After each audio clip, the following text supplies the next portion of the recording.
Hi, boys and girls.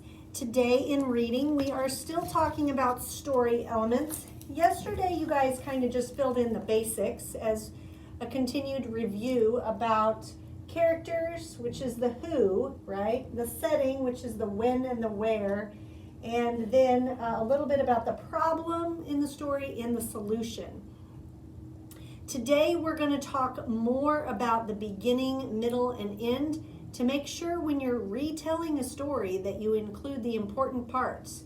And so I dug up our old plot roller coaster anchor chart to help us out. Okay, remember? So we've got the characters, which is the animals, the people, or the things that the story's about.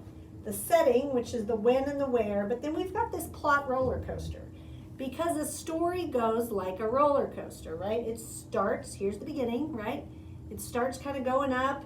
And as it goes up, it starts telling you about the people or the characters and where it's happening, right? Kind of introduces the story. So the characters and the setting is right here in the beginning. And then it kind of gets up to the hill, and now you're in the middle of the story. And this is where there's usually some type of problem, okay?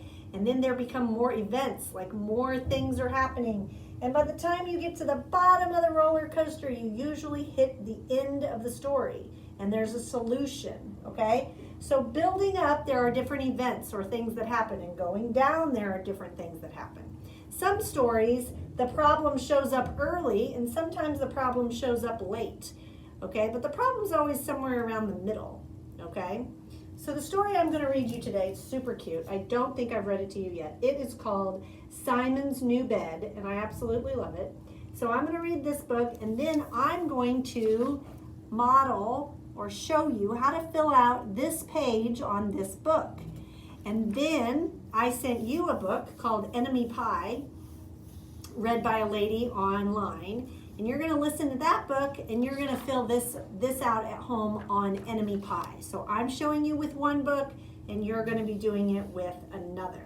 All right, so here we go. Listen to me read Simon's New Bed. This is kind of an introduction to the story. It really hasn't totally started yet. What do you think of your new bed, Simon? You like it? Bark, bark. It's a nice looking new bed. Okay, Simon, let's go for a walk. You can try out your new bed when we get back. Look at Simon. He looks happy. Now here's the title. Simon's New Bed. Do you see something? I could make an inference here, couldn't I? I know cats pretty well.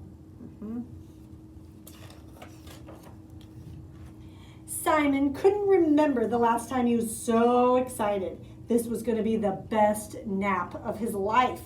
He quickly rehydrated. Oh, gross. Looks like he's rehydrating from the toilet. And then he sprinted to the room he shared with his best friend, the boy, only to discover a problem. Okay, so we're running into the problem a little early in this story, see?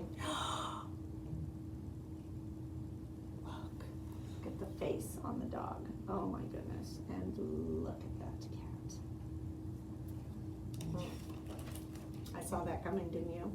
Excuse me, Miss Adora Bell. That's the cat's name. You're in the wrong bed. That's my new bed. The cat doesn't look like he cares. Since politeness didn't work, Simon tried other methods to get Miss Adora Bell off his bed. He howled, "Get off!"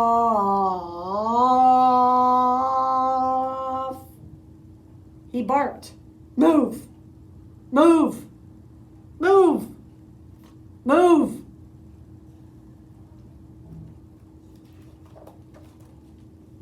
He dragged her from his room, down the hall, into the kitchen, under the dining room table, out the back door, through the yard, up the front steps, and back to his room. But, like all cats, Miss Adora Bell had a you've got to see it to believe it sense of balance. All right, so let's see. Where did he start? He started here, I think. Right? Down the hall. Oh my goodness. Oh, maybe out the door? I can't even tell. Look, through, oh here, this way, through the hall, through the kitchen, out here, down here. Yep, didn't work, did it? Then Simon tried giving her a taste of her own medicine. Let's see how she likes it. See where he's sitting? On Miss Adora Bell's bed. Miss Adora Bell didn't seem to mind. Look at her licking herself. Doesn't care at all, does she? He even tried to trick her. Oh, look, he's got a little mouse on a string. Still nothing. Simon realized he had only one option left. One shameful, embarrassing option. He begged, "Please get out of my bed." But Miss Adora Bell didn't move an inch. Simon was on the verge of tears. He had tried everything he could think of to get that mean old cat off his new bed. But what if, Miss Adora Bell, how about what do you think? Share? The cat doesn't look so sure about it. Oh, but look what she did. She scooped over. Simon didn't relish the idea of sharing his bed with Miss Adora Bell for his very first nap on it. But sometimes you have to pick your battles. Oh, look how cute they are, all snuggled up. What a good dog he is. All right, so let's think about this story. Watch me think through it. Okay, I'm going to try to stick this up here. Hopefully it doesn't tear up my poster too much. Okay, I'm going to get you closer so you can see the work I'm doing. Okay, so first I need to write down the title. And, see, I had a thin marker, but I don't see it. This is called Simon's New Bed. So I'm going to write here, Simon's New Bed. Now you will write Enemy Pie there because that's your book.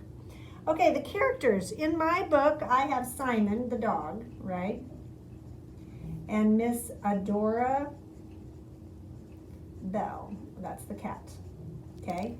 The setting, where are they at in this story? Well, they are in Simon's house, but also kind of in his bed, if that can actually be a setting, right? So I would say the story mostly happens in Simon's bed and the house. And when, I would call it nap time, because he wants to take a nap, doesn't he? And the cat sure is taking a nap. So I said the when and the where, okay?